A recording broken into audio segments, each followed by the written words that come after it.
All right, my goal here is to talk about multiplying two vectors. There's two different ways to do that. There's this thing called the dot product, and then there's the cross product. Give me just a sec.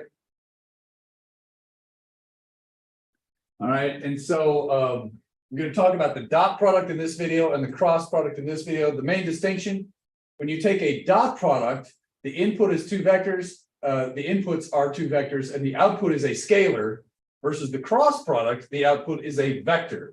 So more on the cross product in the next video. Without further ado, I've got a problem sketched out here. Okay, make sure that's focused. Looks like it's good now. So here are two ways to do the dot product. Okay, in this case, I want you to say it A dot B, not times, A dot B. And we can see that you can take the X component of the first vector, multiply it with the X component of the second vector, then add that to, et cetera, following this out. There's another way that sometimes works. This way is pretty much only good when planar.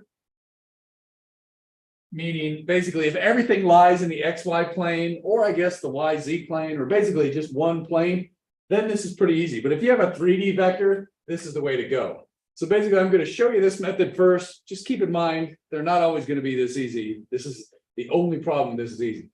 Also, be clear here. I hope you're paying attention to the symbols. This is A with a vector on top. So that's A, the vector. This is A subscript X with no vector on it. This is the X component without the I hat. And this one is the magnitude of the vector. So the magnitude, the X component without the I hat. And this would be the full vector with the plus minus signs, I hats, J hats, all that crap. All right, so let's look at this example. When it's planar, we can do this one case. In this case, let's look at these two vectors. A in this case is 40 centimeters, 20 degrees. Here, B is 30 centimeters at this 25-degree angle. So if we do a little math here, let's see, 20 plus 25 plus 90 should be 135, I believe. Let me double check. 45 plus 90, 130. Yeah, I feel good on that. So theta AB here means the angle between vectors A and B. Imagine how tricky this would be if it was in 3 dimensions or something, right? So that's why this is only good in this one kind of case. All right, so let's plug in these numbers over here. We're saying that A is 40 centimeters. B is 30 centimeters. And what was the theta AB was 135. When I punch these numbers in,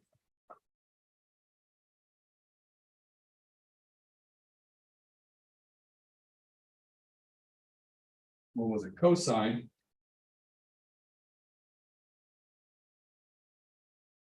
Technically, you should get in the habit of writing degrees here, even though you probably just write 135. You should probably get in the habit of writing 135 degrees. All right. I'm going to grab the calculator, start punching it in. I got a 40 times a 30 times cos 135. I've got negative 848. So just writing this again. Let's round that to negative 849. Think, why is this answer not complete?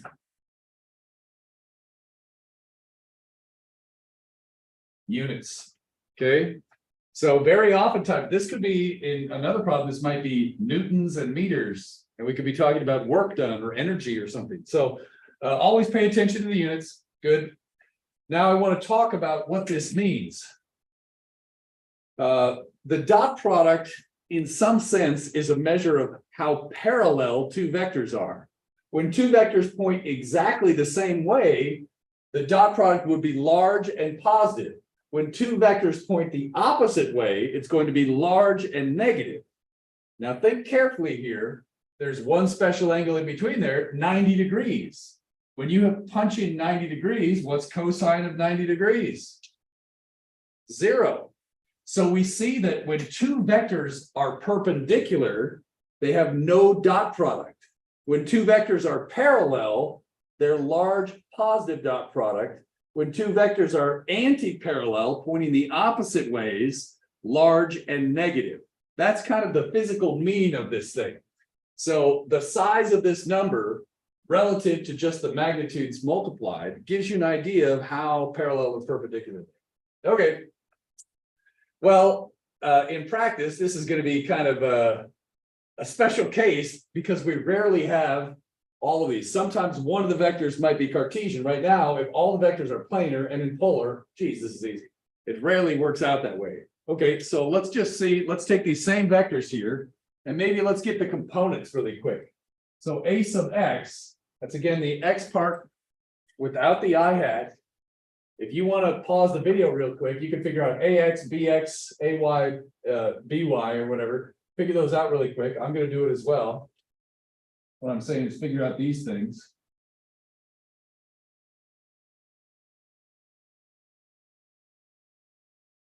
And you know what?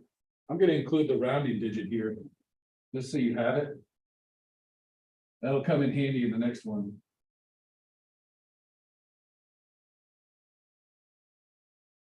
Because you'll see what I mean. All right, so if you want to figure these out really quick, do it. You can pause the video or you can try and beat me. Do what you want to do. This should be, I'm going to tell you how to do it. So if you don't want to know, pause the video now. Here we go. This one, the x component, magnitude, cosine 20. So I'm going to say 40 cosine 20. 37.59. It's important to keep an extra digit now.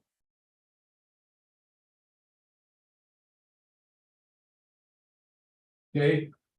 If we want our final answer to be right to 3, we better keep an extra one all the way along. A sub y, that's going to be 40 sine 20. 13.681. Because the first digit's a 1, I'm going to hang on to an extra sig fig. Okay.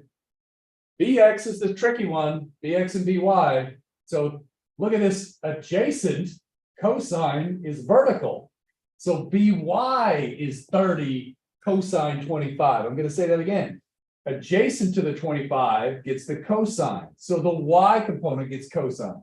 So on, let's see, 30 cosine 25. Did I do the last one right? Yes, I did. I got 27.19.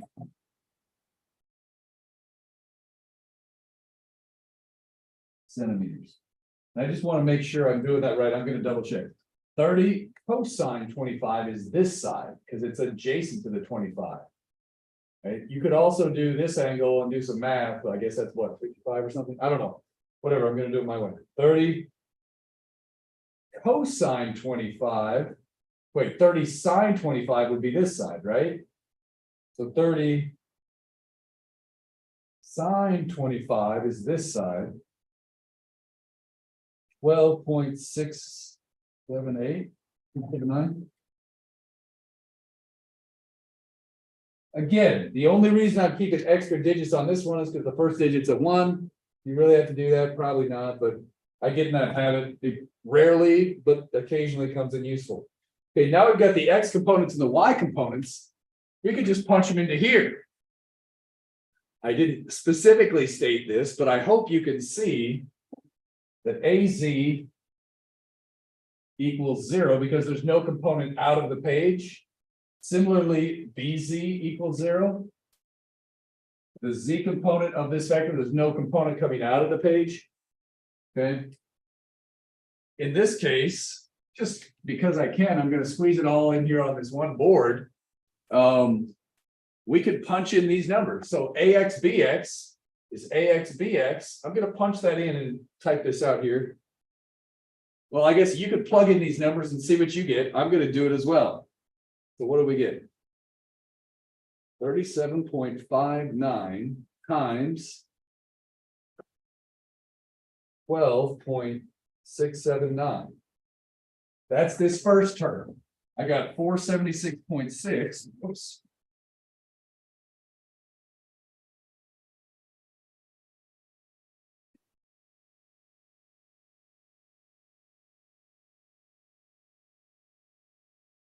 And then the next term, AYBY, 13.681 times 27.19. I got 371. Actually 2.0, I think, right? 372.0. All right, so when I add those together, that plus the previous one, I get 848. Oh, what did I forget? What did I forget? There's a minus sign on these two components. Do you see it? Down and left. I'm a bad person. Shame on me, but I caught it right now. Here's how I caught it. I'm like, the answer should be negative. Mine's positive. Something's wrong. If I include these minus signs, this is negative 476 and minus 372. So I get negative 848.6. Something's wrong with that. The units. There's still centimeters on each of these. Now, keep in mind, here's where the sig figs kind of shows its ugly head. We rounded in the 4th decimal place on these. We kept an extra digit, the first digit of 1. We expect to be wrong in the 4th decimal place. That's why they don't quite match up in the 4th decimal place. Right? If I had kept these to 16 digits, hopefully they would match up in the approximately 15th digit and people would be wrong in the 16th. All right, so far, so good. So there's a couple of examples. There's one more special thing I want to talk about over here on this board.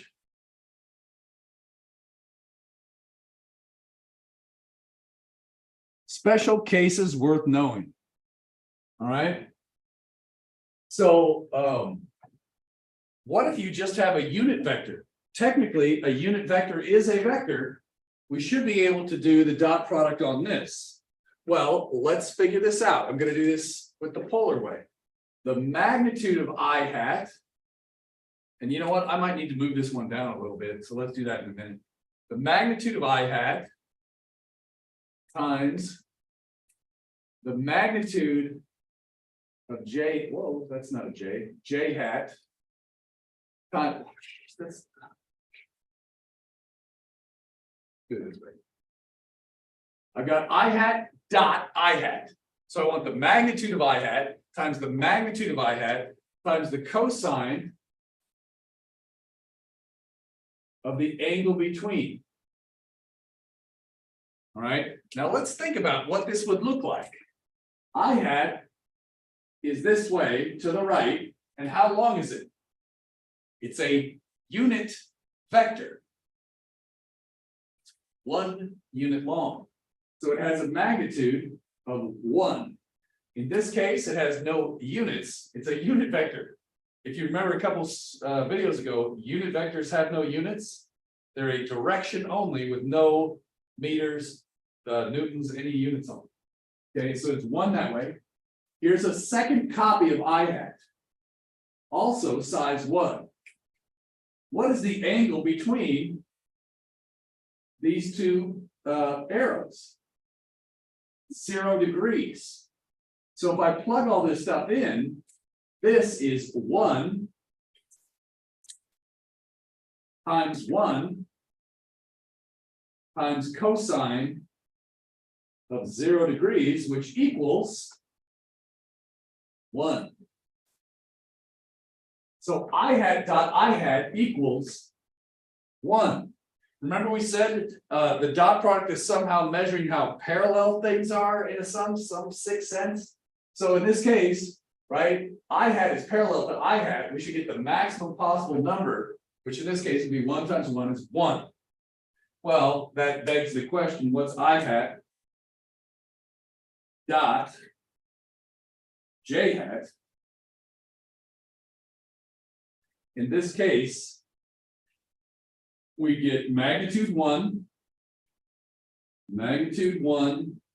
they're both unit vectors.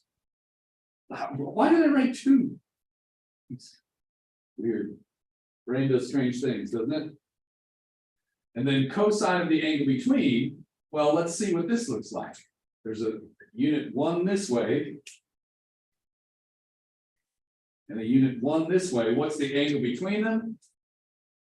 90 degrees. What's cosine of 90 degrees? 0. So we see that two vectors which are perpendicular output 0 for the dot product. This is going to come up over and over and over again. This is just weird facts you might want to memorize. Essentially, I hat dot I hat is always equal to 1. You could do J hat dot K hat. Oh, they're not the same unit vector, right? So it's going to be 0. You could do taco hat dot taco hat. That's going to equal 1 as well. Any two unit vectors is always going to dot to 1. All right, that's it.